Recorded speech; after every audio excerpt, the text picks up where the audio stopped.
Yeah, exactly. So if we're doing that many shows with like good systems, with like, you know, a DJ before us, so I can hear what records I know sound like, and then like another band after us, and sometimes like we'll finish and then, you know, the next band will play and I'll be like, fuck. Like, I gotta like fix so many things in it. And then other times, like, whoever's playing after us will come on and I'll be like, fuck yeah, my shit sounded better than theirs.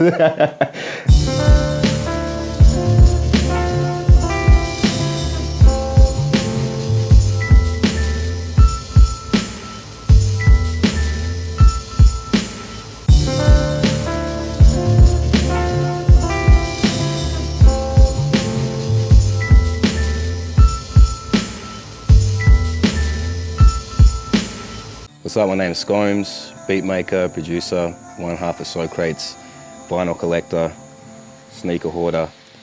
You're in my place for In The Place, HIPHOP.melbourne. Check it out. Peace. I wouldn't say I make beats differently if it's for instrumental or if it's going to have someone rapping over it. I wouldn't say the process is different. I just make stuff, and then if it's going to work with someone rapping on it, then someone will rap on it. But I make everything in the PC. And then I mix it in Reaper or Pro Tools. So I mean, like, the initial process isn't different. When I'm first putting the idea down, it's pretty much the same.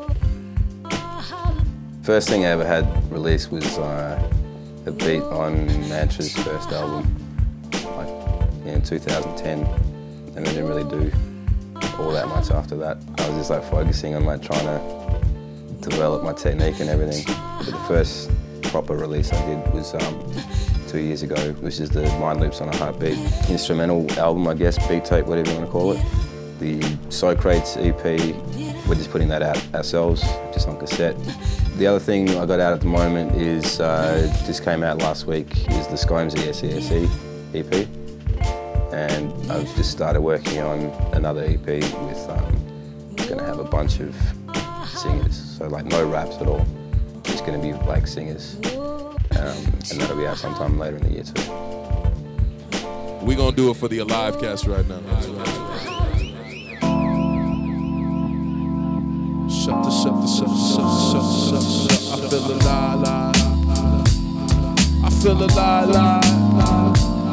Yeah, it's alive. It's alive. It's alive. It's alive. And it's alive. Yeah, we still alive, still alive. I feel alive, I feel alive, I feel alive, I feel alive. We still alive, still alive. What? I said we still alive. Well, So.Crates is a collaboration between me and Cazeaux O.S.L.O. Started a year and a half ago, maybe 2 years.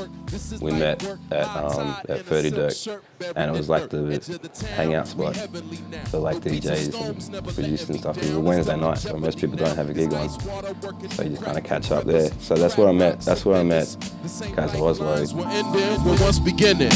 The science and religion, the same notes we bending, insane folks pretending our egg yolks ain't blended. So much to mention, my mind made for forgiving, so I take time by the hand. She pull me in close. The closer she is, the slower we coast, until we just float between quotes and the meaningless quotes. Our conversation for the AM, you could PM the ghost. Last year we did a crazy amount of gigs.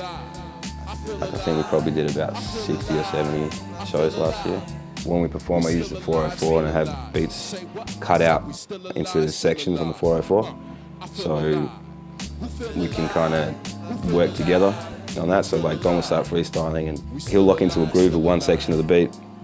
And then, you know, when I feel like he's ready to go to like the next bit, I'll bring the next bit in, and then we make up little choruses that change like week to week.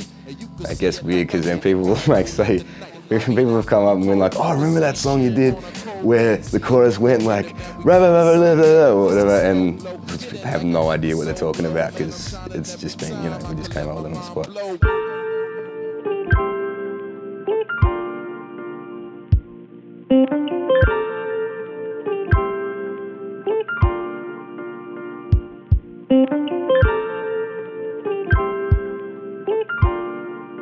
Yeah, well, I met Skomes, if my memory serves me correctly, through our night, Mellowdias Thump. And he was just like a friend of guys who came all the time, and he did a set for us of his beats, and then he did another set of his beats and another set of his beats. Like, he was just like that regular cat, and we always called it like Cheers, and he was just one of the characters who was always at the bar, you know what I mean? And that was our kind of Wednesday routine, and it turned out I moved to Footscray. He lived in Footscray, so I started taking him home pretty much every Wednesday.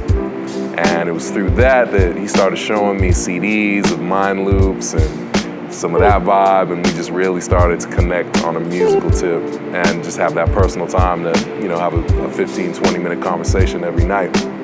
And so that's kind of how we developed our friendship, you know what I mean? And also our musical sort of relationship.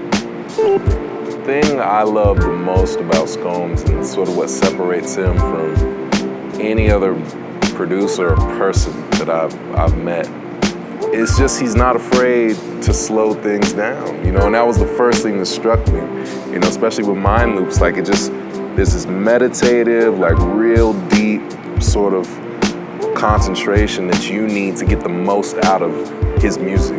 And then eventually you realize what it took for him to develop those chops, and, you know, it's just, he makes it look easy, and it's not easy. And that's what I love the most about it, you know, it's like, and as an MC, you gotta up your game, you know what I mean? Because he ain't afraid to tell you, like, man, look, I put in such and such amount of work. And you know you have to say it, because he doesn't say it, but you feel it. You feel like, yo, you're treading on a well-built city.